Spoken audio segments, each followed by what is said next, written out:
inteligente? Aliás, você conhece alguém inteligente? O que faz uma pessoa ser considerada inteligente? Saber, por exemplo, quais são os afluentes da margem esquerda do rio Amazonas? Japurá, Negro, Trombetas, Jari? Não. Isso é questão de boa memória. Ser inteligente vai muito além de decorar números, datas, nomes ou afluentes do rio Amazonas. Afinal, o que é ser inteligente hoje? Prazer carnal.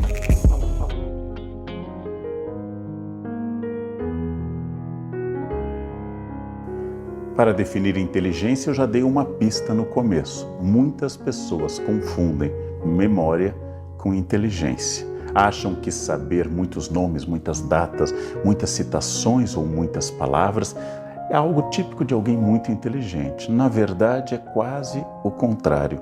Uma memória perfeita, às vezes, acontece em pessoas com dificuldade de abstração ou dificuldade de relação, dificuldade de criação. A simples repetição de algo é o que o computador faz. O computador tem o dado, eu peço, o computador devolve. Esta simples evocação de um dado, ela não é o dado central da inteligência. Inteligência implica criar, não apenas repetir. Antes nós imaginávamos que havia apenas inteligência. Alguém era inteligente. Isso significaria uma capacidade universal de ser inteligente. Na década de 1980, nos Estados Unidos, um estudo em Harvard demonstrou pela primeira vez os tipos de inteligência. Ou seja, nós não temos apenas inteligência. Nós temos, por exemplo, uma inteligência lógico-matemática. Pessoas capazes de lidar bem com abstrações numéricas, volumes, geometria, deduzir hipóteses, pensar matematicamente. Nós temos também uma pessoa capaz de ter inteligência linguística. Encontram palavras adequadas, fazem frases novas, têm imensa capacidade em compor ideias a partir de palavras. Muitas vezes, uma pessoa excelente em lógica matemática é ruim ao escrever. Outras vezes, um genial literato que cria ideias muito inovadoras é incapaz de resolver uma equação simples, e não apenas por treino, mas porque são inteligências distintas. Existem pessoas com grande habilidade, por exemplo, de conhecer ao grupo e conhecer outras pessoas e lidar com as emoções do grupo.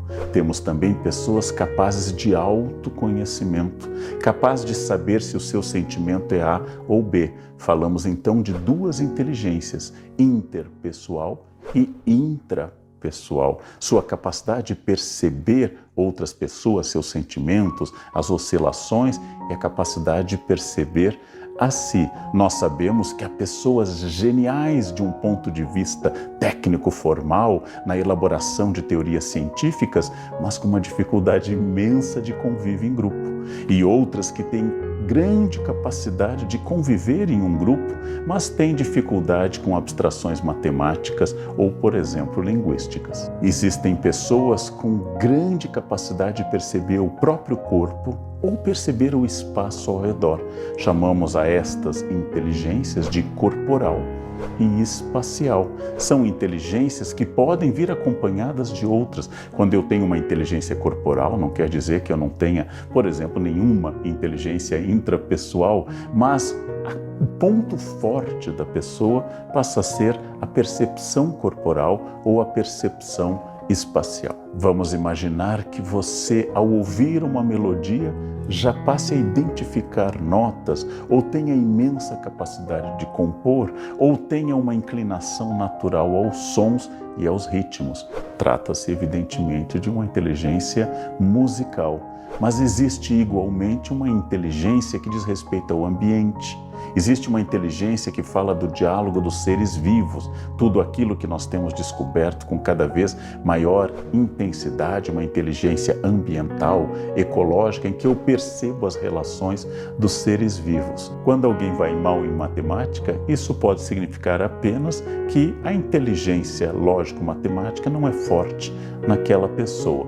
Todos podemos aprender, mas também sabemos que as inteligências são múltiplas e graças a isso eu posso perceber diferentes habilidades e paro de classificar como burrice ou estupidez alguém que, por exemplo, tem pouca habilidade no futebol ou alguém que tem pouca habilidade com números. Pode ser apenas falta de treino ou ênfase em outro tipo de inteligência. Além das múltiplas inteligências, o mundo contemporâneo tem uma demanda específica, a capacidade de continuar aprendendo. Não existe eu estudei, existe apenas o gerúndio. Eu estou estudando. E essa capacidade de aprendizado contínuo nós chamamos de learn ability, a capacidade de continuar aprendendo em um mundo líquido que se transforma em grande velocidade. Mas é preciso também pensar em um conceito ainda mais recente, learn agility, ou seja, a minha capacidade de me adaptar às mudanças e no tempo correto, com agilidade. A capacidade de eu perceber que um conhecimento perdeu sentido e agora eu tenho que partir para um novo paradigma, buscar novos dados e não ficar preso a dogmas passados e ultrapassados. Sobre o conceito de Learn Agility, o professor da Universidade de Michigan, Scott DeRue, fala dessa capacidade de digerir rapidamente as informações, adaptá-las, e nos convida a pensar que em um mundo contemporâneo, todos nós nos tornamos curadores de nós mesmos, ou seja, somos pesquisadores autônomos, em busca de informações, em busca de mudanças. Claro que não basta identificar a necessidade dessa agilidade no aprendizado, e é por isso que o professor Burke da Universidade de Columbia estabeleceu 9 passos para eu conseguir desenvolver essa Learn Agility. E o primeiro deles é a necessidade permanente de feedback. Por quê? Eu tenho grande dificuldade de ter consciência de quem eu sou sem a observação externa. Então, a necessidade de feedback é um distanciamento da minha ação, do meu pensamento e da minha própria consciência graças ao feedback dos outros. Não quer dizer concordar com esse feedback, quer dizer ouvir e saber se aquilo tem sentido, se aquilo tem validade. Além desse feedback, uma busca incessante, permanente de dados, uma busca de informações que possam me abastecer de todas as formas, livros, filmes, atividades sociais em que eu seja abastecido, atento e consciente para as coisas que podem transformar minha ação, minha consciência profissional, minha relação com as pessoas. Mas eu preciso também assumir riscos. O professor Burke ainda destaca 2 campos onde esses riscos podem ser úteis: riscos interpessoais e riscos de desempenho. Eu tenho que ser desafiado, eu tenho que me submeter a situações que me tirem da minha zona de conforto. E eu tenho que ser capaz de falar a outras pessoas e compartilhar talvez erros de avaliação, fracassos, porque isto vai me tornar mais próximo das pessoas e capaz de pensar novas estratégias, assumir riscos de desempenho e interpessoais, segundo o professor Burke, estimulam a sua Learn Agility. Mais 2 habilidades fundamentais: colaborar e experimentar. Eu sou capaz de me comunicar com as pessoas, sou capaz de estabelecer um pensamento colaborativo com o grupo ao meu redor, família, ambiente de trabalho, amigos, etc. E sou capaz de experimentar novas ideias com essas pessoas, inclusive aberto ao fato de que tudo que é novo aumenta a chance de erro.